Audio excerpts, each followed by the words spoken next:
Có thế nào mà thế?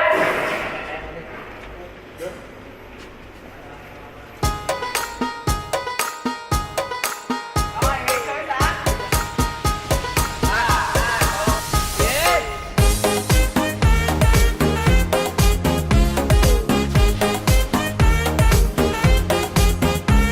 Ngày xưa xưa ơi là xưa, ở một nơi đồng quê bát ngát, nhà kia có hai chị em, tên được cha đặt là Tâm Cam. Từ thuở ấu thơ Tâm đã mơ về hơi ấm tay mẹ, sẽ có ngày Tâm thân này tìm ra thoát về nơi ấm êm. Sinh ra trong gia đình cô Tâm cũng thương mình, thương thay cho thân phận đời cô Tâm. Vui chơi hay xa đà, rông chơi hay la cả, không quan tâm ai trời ơi con cá. Lừa Tâm lấy hết cả tôm, một mình cắm ấp ôm chuyến không về nhà. Tâm ơi chớ lo, hạnh phúc sẽ đến với người thật thà. Ôi ya ya ya ya ya, ôi ya ya ya ya ya, ôi ya ya ya ya ya, ôi ya ya ya ya ya. Bông bông bông bông bông bang bang lên ăn cơm vàng cơm bạc nhà ta. Bông bông bông bông bông bang bang chớ ăn cơm hầm cháo hoa nhà người. Bông bông bông bông bông bang bang lên ăn cơm vàng cơm bạc nhà ta. Bông bông bông bông bông bang bang chớ ăn cơm hầm cháo hoa nhà người.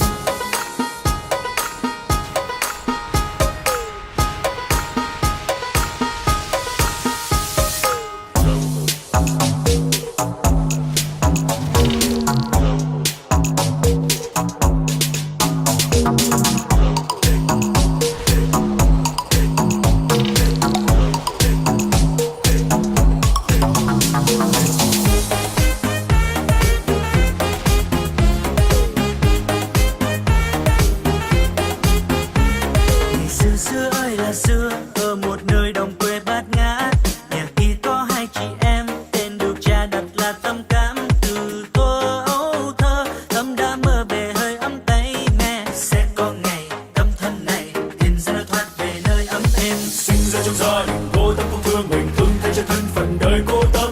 Vui chơi hay xa đà, rông chơi hay la cả, không quan tâm ai trời ơi con cá. Lừa Tâm lấy hết cả tôm, một mình cắm ấp ôm chim không về nhà. Tâm ơi chớ lo, hạnh phúc sẽ đến với người thật thà. Ôi ya ya ya ya ya, ôi ya ya ya ya ya, ôi ya ya ya ya ya, ôi ya ya ya ya ya. Bông bông bông bông bông bang bang lên ăn cơm vàng cơm bạc nhà ta. Bông bông bông bông bông bang bang chớ ăn cơm hầm cháo hoa nhà người. Bông bông bông bông bông bang bang lên ăn cơm vàng cơm bạc nhà ta.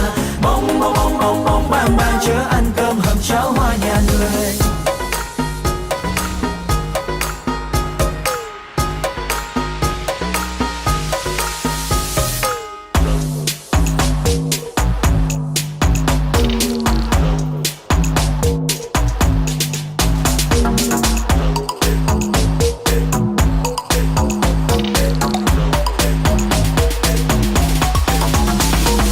Bông bông bông bông bông bang bang lên ăn cơm vàng cơm bạc nhà ta. Bông bông bông bông bông bang bang chớ ăn cơm hầm cháo hoa nhà người. Bông bông bông bông bông bang bang lên ăn cơm vàng cơm bạc nhà ta.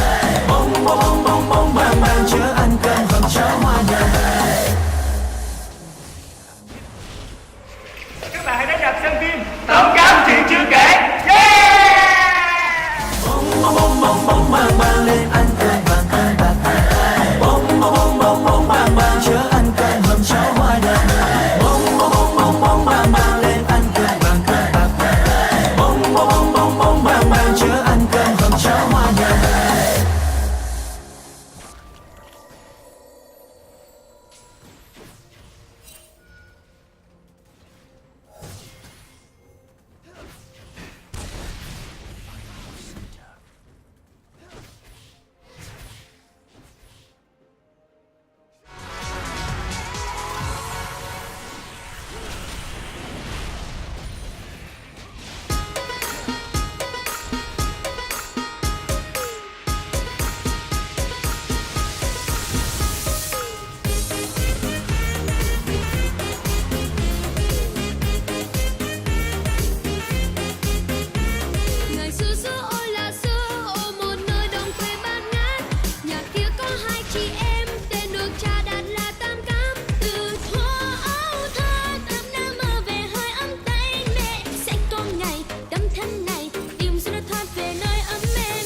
đời sống gia đình vô tâm cũng thương mình, thương thay cho thân phận đời cô tấm.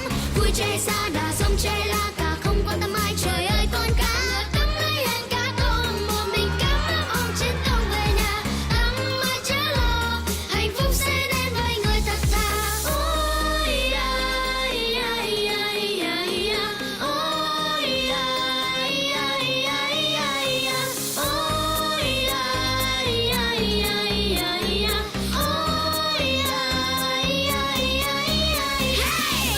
Bông bông bông bang bang lên ăn cơm bạc nhà ta. Bông bông bang bang chớ ăn cơm hầm cháo hoa nhà người. Bông bông bang bang lên ăn cơm bạc nhà ta. Bông bông bang bang chớ ăn cơm hầm cháo hoa nhà người.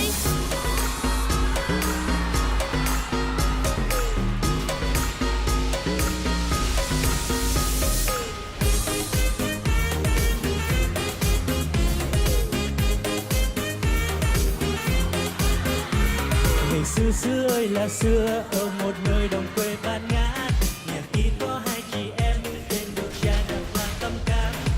Thuở ấu thơ Tâm đã mơ về hơi ấm tay mẹ, sẽ có ngày Tâm thân này tìm ra lối thoát về nơi ấm êm. Sinh ra trong gia đình vô tâm cũng thương mình, thương thay cho thân phận đời cô tấm. Vui chơi hay xa đà giống chơi hay la cả, không quan tâm ai trời ơi con cá. Tâm lấy hết cá tôm, một mình cắm ấp ôm chiến công về nhà. Tâm ơi chớ lo, hạnh phúc sẽ đến với mọi người ơi.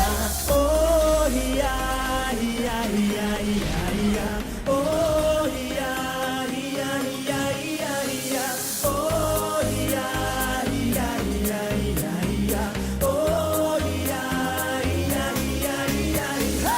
Bông bông bông bông bông bang bang lên ăn cơm bạc nhà ta. Bông bông bông bông bông bang bang chớ ăn cơm hầm cháo hoa nhà người. Bông bông bông bông bang bang lên ăn cơm bạc nhà ta. Bông bông bông bông bang bang chớ ăn cơm hầm cháo hoa nhà người.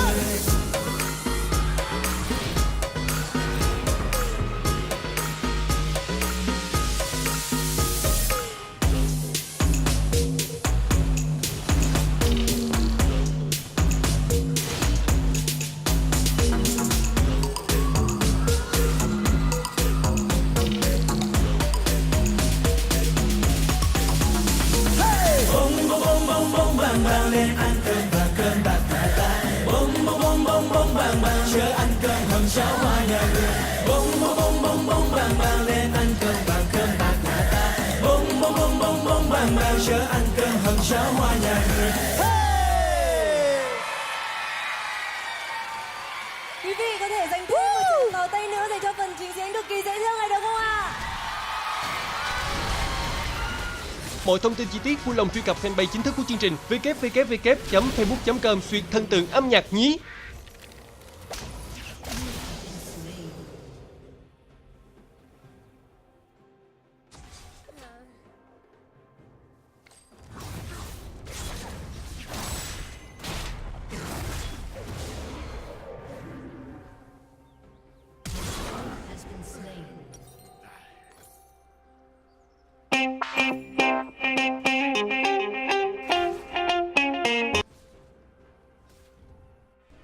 Extend your senses.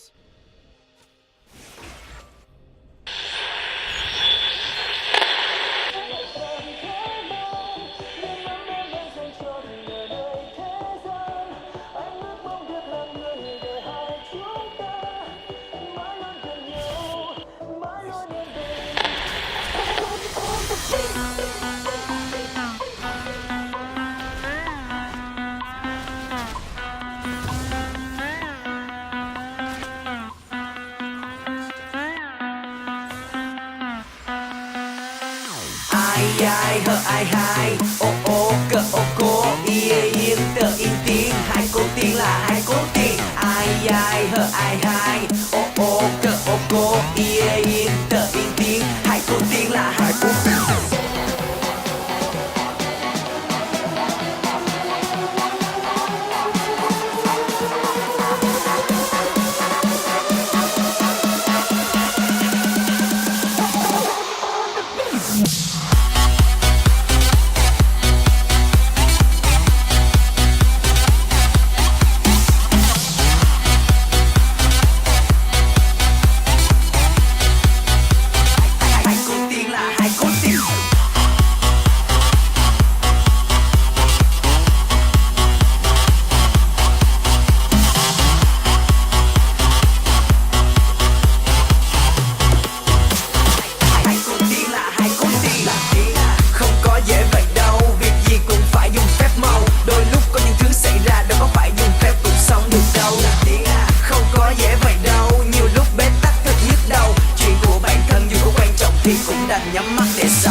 từng nhịp âm thanh vang khắp trời, làn mây trong xanh bay khắp nơi, muộn phiền âu lo quên hết đi, nhẹ nhàng bay lên fly with me. Làm thần tiên có sướng vui hơn gì đâu, tìm đâu ra ấm em thay phép màu, vì trên gian có anh vẫn đang chờ em, hãy để em bay đến bên anh lúc này. Làm thần tiên có sướng vui hơn gì đâu, tìm đâu ra ấm em thay phép màu, vì trần gian có anh vẫn đang chờ em, hãy để em bay đến bên anh. Phép đến thật nên mong lại chẳng thể mang nhưng ấm em dành cho nửa nơi thế gian. Anh ước mong được làm người để hai chúng ta mãi luôn gần nhau, mãi luôn yên bình. Tim đẹp xinh thật thông minh, tim đẹp xinh thật lung linh, tim đẹp xinh thật thông minh, tim đẹp xinh thật lung linh. Yeah yeah. Ai ai hơ ai hai, ô ô cơ ô cô, yên tờ yên tiếng, hai cô tiên là hai cô tiên. Ai ai hơ ai hai, ô ô cơ ô cô, yên tờ yên tiếng, hai cô tiên là hai cô tiên.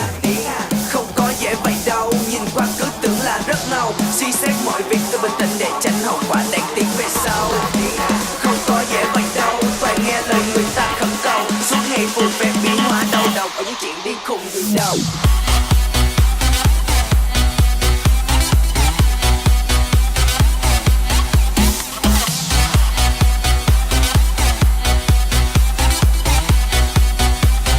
Hai cô tiên là hai cô tiên.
cho chàng từng ngày dài mong mãi trong nguôi ngoài ôm kín những vết dài mà anh ban mai cho tôi mang những tiếng hát say mê đem yêu thương cho bao nhiêu cuộc đời.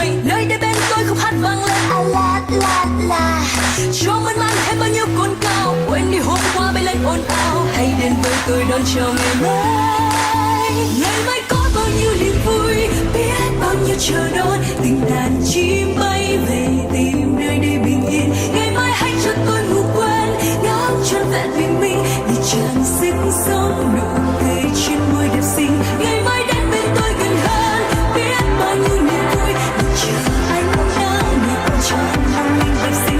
Và hãy hát say sưa cùng tôi những yêu thương đầy vơi, cầm chờ vòng đôi tay và thời gian như năm trôi như sai bóng mơ.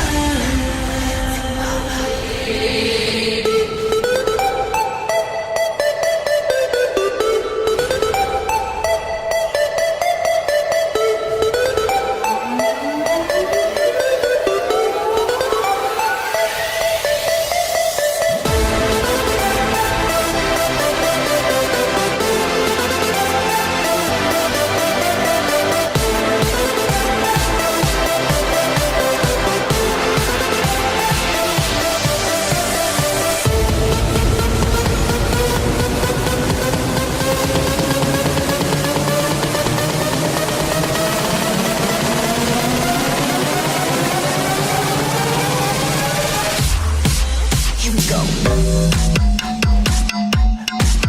Break it. Break it. Break it. Break it.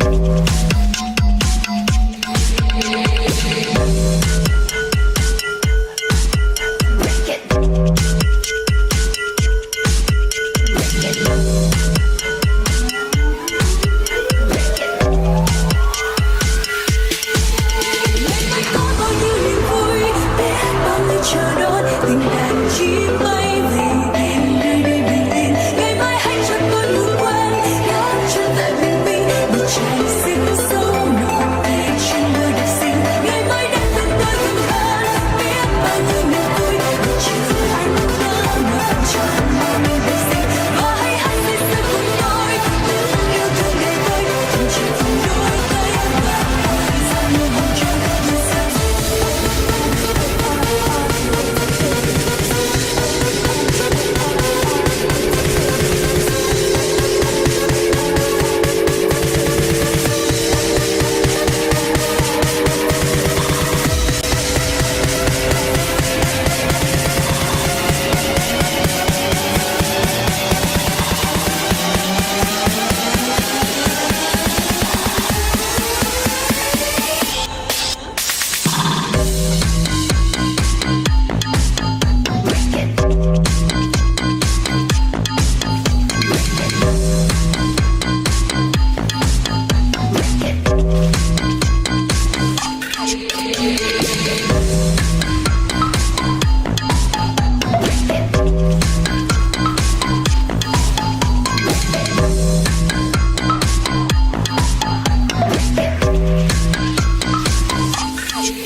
Tình đàn chim bay về tìm nơi đây bình yên. Ngày mai hãy cho tôi ngủ quên, ngắm trọn vẹn bình minh để tràn sức sống nụ cười trên môi đẹp xinh. Ngày mai đến bên tôi gần hơn, biết bao nhiêu niềm vui để chờ anh nắng ngược tròn mong mình đẹp xinh.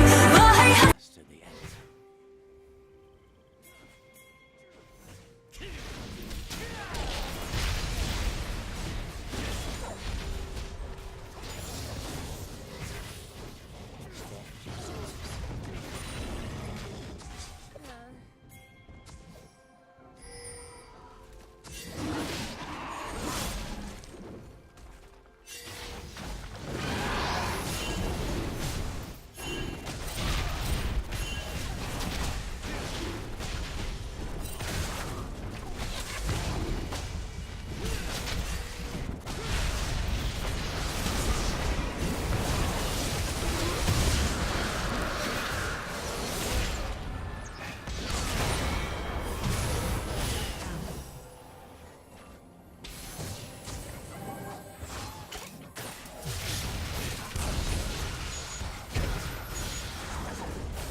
though, so good counterplay from Aimee if they choose to go for it. Well, it's some road looking to collapse on top of Condi. There's the pillar coming down. It's just smites away the Gromp.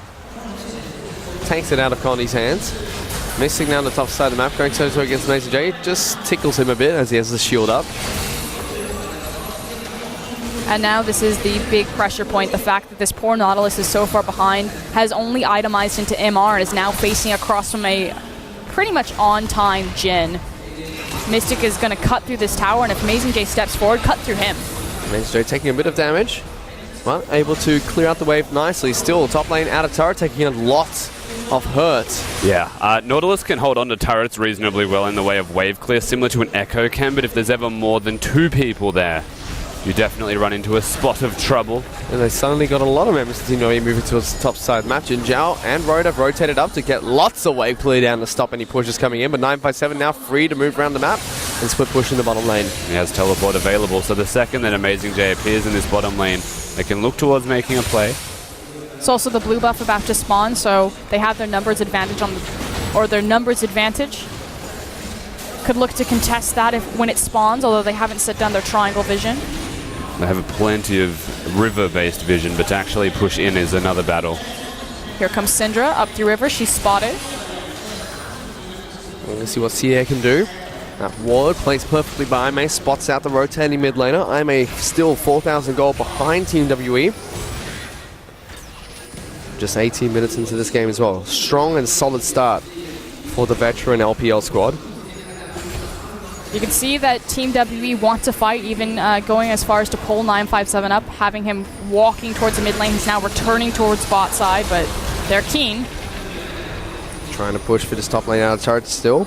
A big pressure point on the map, incredibly low. It's the top tower, and if they can pull them off of the tower, fight them over this blue buff, kill them, and then rotate towards it. Let's see if they do. The blue buff getting fairly low. Condi. Syndra should have this locked down. Fighting for it. There's the Syndra pull. Throws it back to the river. And Sia going to be able to pick up this blue buff. It does reset when you throw it far enough out. So what they should have done is had Condi body slam it to stun it. And then it stops resetting through the patience meter. It's actually a bit of a mistake from WE there, but at least they get it, and Aimee don't. Yep, so Athena not going to have a blue buff in this mid lane. Sia could potentially pick up his own when Condi donates it to him. It's also a lot of respect from Aimee to understand that they're not strong enough to fight for that blue buff, and understanding that if they do die there, that they'll lose a lot more for it. So good, cautious, passive play. Again, this is the single game between them and Worlds. As now 957. Is being jumped on by the Echo, getting some good damage down. That's a QSS being used by Condi there to keep himself out of that stun. Mason J trying to keep them locked down. They're chasing on towards the spider to get the kill. Now Athena looking to lock down Condi, who flashes away. Mason J hooks him back up, brings him into the fight. Sia knocks him sideways, and they're still chasing him down. No mana though on the Syndra. Forced to use the last bits. It's an ultimate on towards Amazing J. Locked down by the power lock conversions. Gets another kill. Exhaust onto the Malzahar. Knocked back by the Syndra. And Athena's going to fall down. TW exhaust. It's an ultimate side down. Condi who falls down. That's being used. 7. And if they do die there, that they'll lose a lot more for it. So good, cautious, passive play. Again, this is the single game between them and Worlds. That's now 957. Is being jumped on by the Echo, getting some good damage down. That's a QSS being used by Condi there to keep himself out of that stun. Mason J trying to keep them locked down. They're chasing on towards the spider to get the kill. Now Athena looking to lock down Condi, who flashes away. Mason J hooks him back up, brings him into the fight. Sia knocks him sideways, and they're still chasing him down. No mana though on the Syndra. Forced to use the last bits. It's an ultimate on towards Amazing J. Locked down by the power lock conversions. Gets another kill. Exhaust onto the Malzahar. Knocked back by the Syndra. And Athena's going to fall down. TWE get 2 kills onto their top lane and 3 kills in total. And that's just a gross misplay from Aimee. They got greedy. They wanted to trade blue buff for blue buff, but really there was no reason to be there. It's an Ocean Drake. It's just the blue buff. Let it go. It was actually just an attempt to trade blue for blue where Condi gets the blue, then recalls immediately, rotates down, and 957 and him are able to lock it up endlessly. A Voidless gets stunned here off the back of a QSS being available for Condi, and that's the big difference. So he was close to dying, Condi, simply because he has no QSS, and the Malzahar puts pressure onto him. But this is the mechanical show from 957, and Morello's stacking mana available again for Xie. And they think that they can get the out, or they think that they can pick up some table scraps because they got the collapse, but then here comes Zero to just nail in the coffin. Now a true numbers disadvantage for WE. Yeah. Puts the exhaust out as well to make sure CA can stay alive through that trade.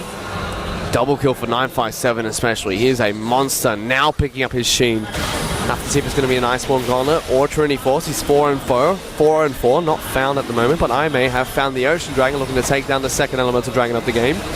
TP even coming in from 957.